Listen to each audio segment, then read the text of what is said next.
தொழிலில் நாம் முன்னேறுவது எப்படி, தொழிலில் ஜெயிக்கிறது எப்படி, பழமையான சிவஸ்தலம் இது. அந்த சிவனுக்கு நீங்கள் போயிட்டு ஒரு புதிய வஸ்திரம் வைத்து சாற்றி விபூதியினால் அபிஷேகம் பண்ணுங்க.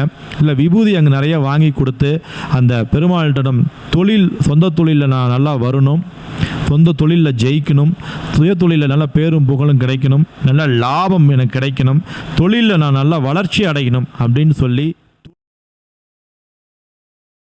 குருவே சரணம், குருவே துணை.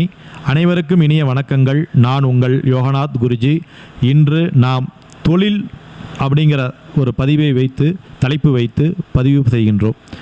தொழிலில் நாம் முன்னேறுவது எப்படி, தொழிலில் ஜெயிக்கிறது எப்படி, தொழில் ஸ்தானத்தில் நாம் எப்படி மிகப்பெரிய வெற்றி பெறுவது, இதுக்கு உங்களுடைய சொந்த ஜாதகமும் யோகம் தர வேண்டும், உங்களுடைய பெயர் யோகம் தர வேண்டும், நீங்கள் செய்கின்ற தொழில் வைத்திருக்கிற பெயரும் யோகத்தை தர வேண்டும். இது நிறைய பாதைகள் இருக்கிறது. பொதுவாகவே தொழில் ஜெயிப்பதற்கு நிறைய வழிபாடுகளும் பரிகாரங்களும் நம்ம சொல்லியுள்ளோம். சொந்த தொழில் ஜெயித்திட நமக்கு கட்டாயம் யோகம் வேண்டும். அந்த யோகம் குறைவாக இருந்தால் நாம் சொல்லக்கூடிய இந்த பரிகாரங்களையும் இந்த கோயில்களுக்கும் சென்று வாருங்கள், யோகம் கூடும். அந்த கோவில் எங்கே இருக்குது அப்படின்னு பார்த்தீங்கன்னா, புதுக்கோட்டை பக்கத்தில் நேமம் என்ற ஒரு ஊர் இருக்குது. பேரே நேமம் அப்படிங்கிற ஒரு ஊர். மிக அற்புதமான பழமையான சிவஸ்தலம் இது. அந்த சிவனுக்கு நீங்கள் போயிட்டு ஒரு புதிய வஸ்திரம் வைத்து சாற்றி விபூதியினால் அபிஷேகம் பண்ணுங்கள். இல்லை விபூதி அங்கே நிறைய வாங்கி கொடுத்து அந்த பெருமாளிடம் சொந்த தொழிலில் நான் நல்லா வரணும், சொந்த தொழிலில் ஜெயிக்கணும், சுய தொழிலில் நல்ல பேரும் புகழும் கிடைக்கணும், நல்ல லாபம் எனக்கு கிடைக்கணும், தொழிலில் நான் நல்லா வளர்ச்சி அடையணும் அப்படின்னு சொல்லி தொழிலுக்காக அந்த கோவிலுக்கு சென்று வேண்டுதல் வைங்க, பிரார்த்தனை பண்ணுங்க, வழிபாடு செஞ்சு பாருங்க. உங்களுக்கு தொழில் யோகம் கூடும், தொழில் இருக்கக்கூடிய தடைகள் நீங்கும், தொழில் இருக்கக்கூடிய மந்த நிலை மாறும். இந்த மாதிரி அந்த கோவிலில், நேமம் என்கிற கோவிலில் அவ்வளோ ஒரு சக்திகள் நிறைந்த இடம்.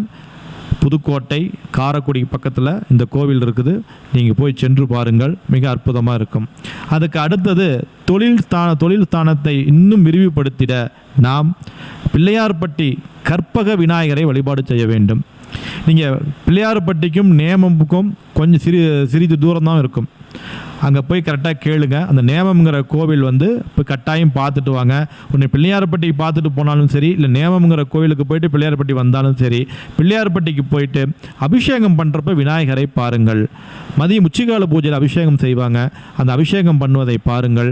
இல்லது உங்களால் முடிந்தால் ஒரு கட்டளை செய்து அந்த பிள்ளையார்பட்டி கற்பக விநாயகருக்கு நீங்கள் அபிஷேகம் பண்ணுங்கள். அபிஷேகம் செய்து விபூதி அபிஷேகம் ரொம்ப ரொம்ப முக்கியம். அந்த விபூதி காப்பு செய்யுங்க, விபூதி அபிஷேகம் செய்யுங்க. அல்லது விபூதியை படைத்து கொஞ்சம் விபூதியை வாங்கிட்டு வாங்க. தினசரி அந்த கற்பக விநாயகருடைய விபூதியும் நேமம் ஈஸ்வரனுடைய விபூதியும் கலந்து வைத்துக்கொண்டே உங்களுடைய தொழில்துறையில் உழைத்து கொண்டே இருங்கள். தொழிலில் நிறைய வாய்ப்புகள் ஏற்படும், வளர்ச்சிகள் ஏற்படும், வெற்றி மேல் வெற்றிகள் கிடைக்கும், லாபங்கள் பெருகும் என்று சொல்லிக்கொண்டு வேறு நல்ல பதிவில் உங்களை சந்திக்கின்றேன். நான் உங்கள் யோகநாத் குருஜி. நல்லதே நடக்கும், நல்லது மட்டுமே நடக்கும். நன்றி, வணக்கம்.